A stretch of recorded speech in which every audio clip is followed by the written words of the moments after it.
Hello, my name is Susan Traylor, and this is Kylie Williamson, and we are going to be talking about how to do a blood pressure and some of the signs and symptoms of a blood pressure, as well as how to check a pulse ox, which is the oxygen saturation of blood in the body. First, we're going to talk about the blood pressure cuff. Learning how to do a blood pressure, you need a monitor or a blood pressure monitor, and you need a cuff. They come in many different sizes and styles. We have an automatic, and this is a talkie one, so that would be really good to have for those who are unfamiliar with the talking or how to take a blood pressure. So with this machine, you have a diastolic and a systolic reading. The systolic reading is the top number and the diastolic is the bottom number. Then this also records your pulse. I'm going to show you how to correctly put on a blood pressure cuff. With the blood pressure cuff, it usually shows the dot or an arrow that says ART, meaning arterial line. So we're going to take any arm that the patient prefers. If the patient is a dialysis patient or had a history of mastectomy, then they would not use that arm but would use an additional arm. If they've had problems in the past where they have problems with both arms, there's other methods such as the legs that we can do that. Take the blood pressure. So we have her blood pressure cuff set on her arm, and she has her arm rested at the heart level on the table. Then she relaxes. I'm going to adjust this lightly. Then she's going to relax her arm and have her calm breathing so we can get a real good accurate reading. Sorry, just adjustments. Okay, and we're going to press the blood pressure, turn the blood pressure machine on, and then we're going to have her not to talk or speak. And it's going to record the readings of her blood pressure. Blood pressure in the African American community is a problem that needs to be addressed. And being in a small rural community, we need to be able to know the signs and symptoms of blood pressure, abnormal blood pressures. The normal blood pressure is usually 120/70. Those with high blood pressure, the systolic, which is the top number, can go as high as 150. And the low 80. We don't want to get it any. Diastolic value is 92 millimeter of mercury.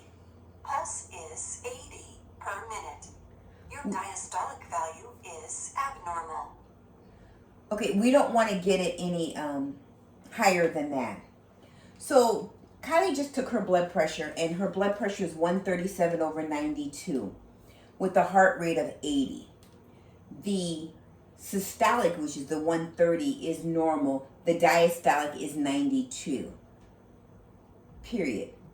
I would be okay with this because just recently, within the last 5 minutes, we took a blood pressure and it was normal. So I don't know if she's anxious or because we're on video. Smile, Kylie.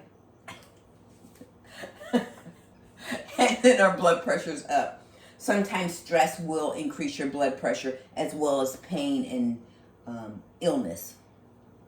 And then her pulse is 80, which is in a normal reading. The normal pulse would be range from 60 to 100. And these are really good signs that you want to be able to monitor. If your blood pressure is too high, you can have problems or potential stroke or a heart attack. If your blood pressure is too low, you can have some weakness and feel really tired and worn out and fatigued. What would you say is a very low blood pressure? Very low blood pressure would be a systolic of 90/50s, sometimes 40s. Those would be a low number.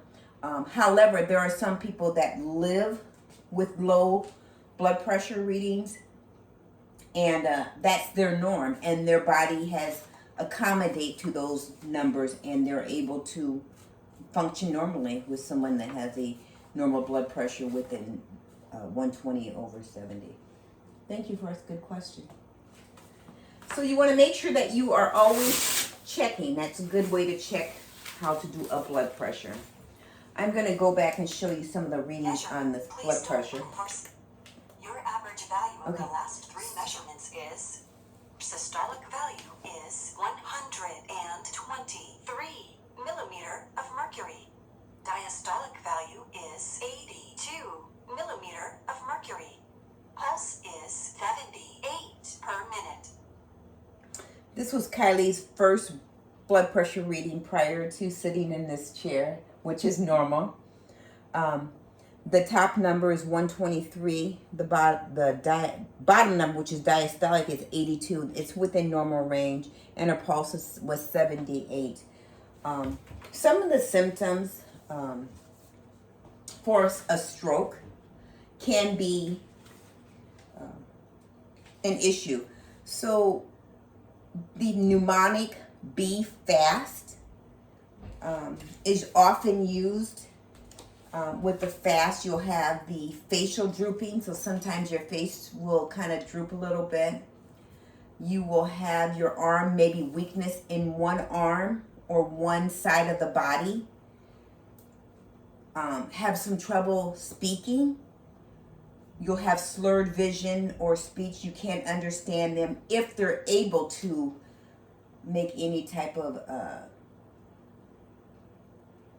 speech or any words. I do know with stroke, that's something that you really need to get treated within 4 hours, and that's from the time of onset to the time of getting to the cath lab and doing a catheterization and seeing where the blood clot is and getting TPA, period. This is a life-changing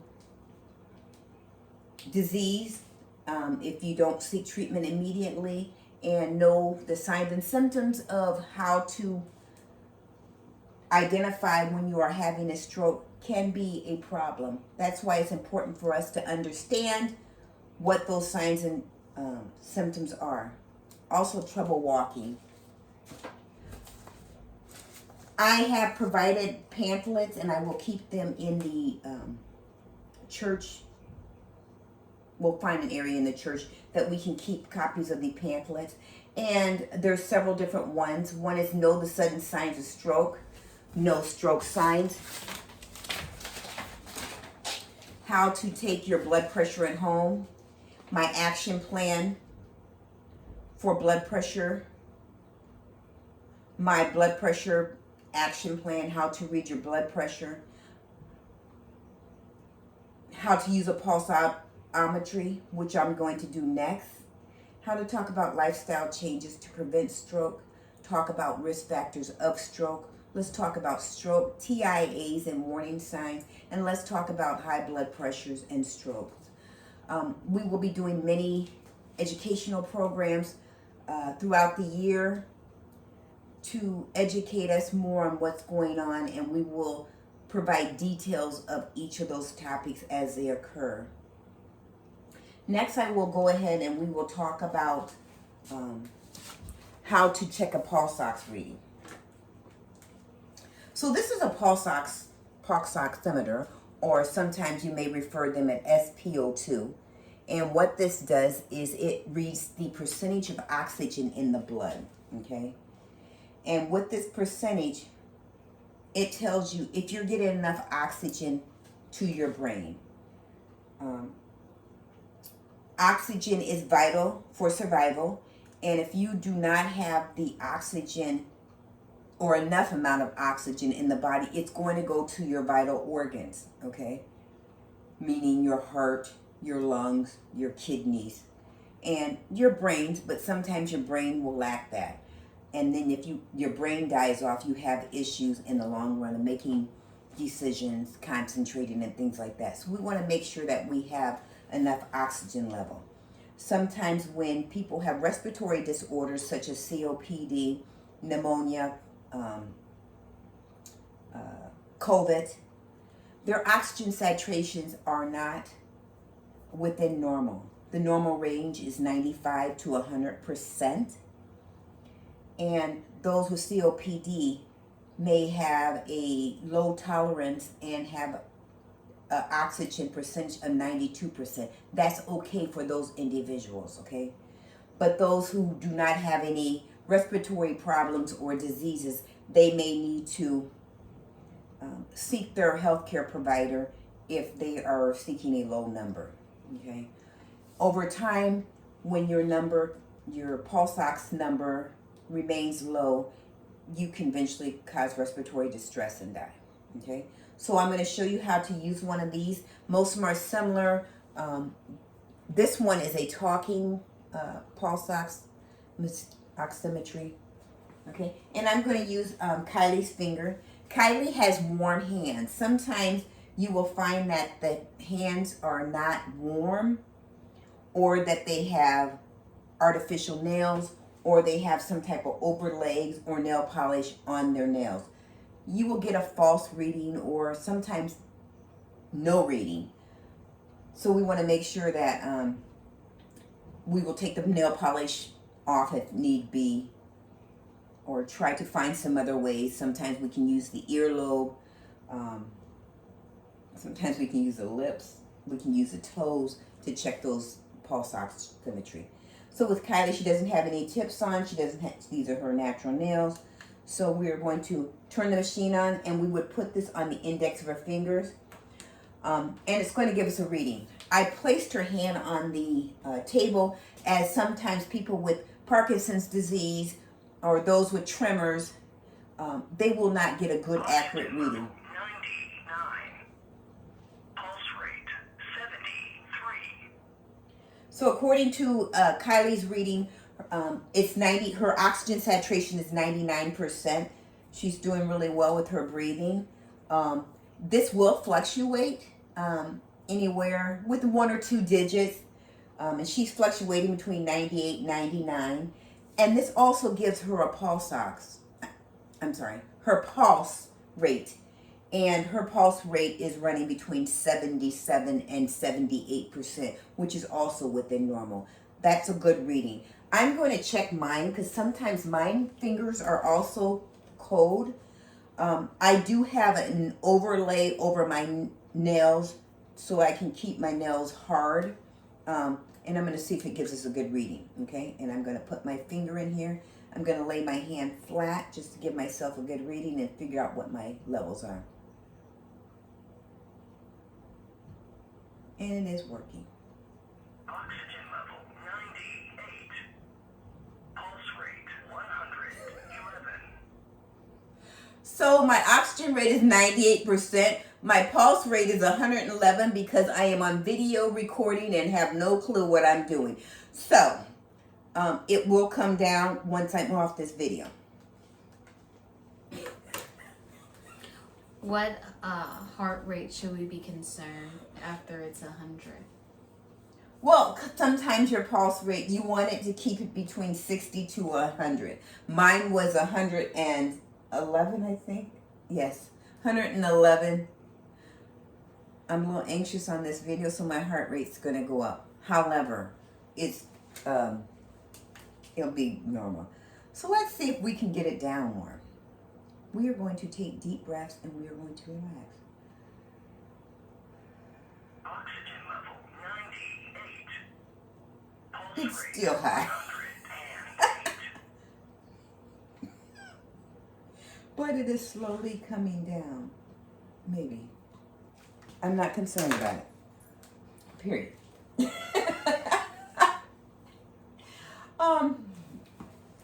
Do you have any other questions regarding these pulse oxes? So if something happens at church and we get a pulse of somebody who's resting and their pulse is 130, should we be concerned? Yes, we should be concerned if they are resting and their heart rate is 130. It could be a number of different things going on with this individual, health related, and they need to seek medical attention immediately. within the African community, we have lots of heart conditions, hypertension, AFib, people have strokes, people have cardiomyopathy, which is enlargement of the heart, and other cardiac diseases that is an important part of our life, and we need to be able to know when we should seek when to seek medical attention, and also to identify those signs and symptoms. Some of the handouts will give you basic information about this. Again, at a later time, we will go over in a more detailed fashion when we focus on just those disease processes one at a time. So, again, looking at my action plan, how do you feel when you're taking these blood pressures? Again, I'm anxious. So, I don't know, my blood pressure may be high. Would you like to take my blood pressure just to see what it is? Sure. Because I'm a little anxious. Normally I have a low blood pressure, but we'll see what happens. Okay. And she's going to take my blood pressure.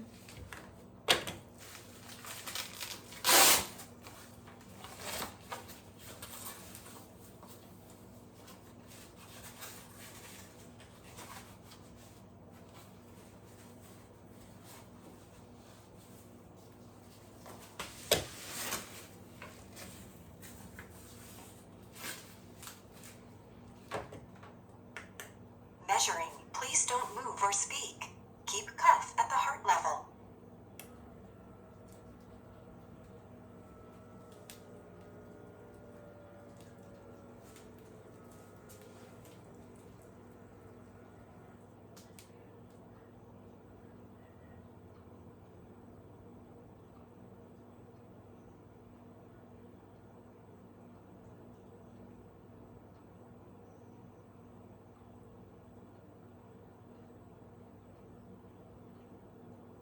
Your systolic value is 129 millimeter of mercury. Diastolic value is 75 millimeter of mercury. Pulse is 86 per minute. Your blood pressure is normal. So since just sitting down and kind of relaxing a little bit, my blood pressure is 129/75, and my heart rate did come down at 86 beats per minute. So I was not concerned because I know I get anxious. But being able to understand your blood pressure and when to seek help is very important. I will do another video on diabetic testing, period. I have to get a glucometer, and then I will do another video on that, and we'll talk about diabetes, how to check a glucometer, what those numbers mean. If you have any questions, please contact me at the church, Wesley-Smith Chapel United Methodist Church in Wright City, Missouri.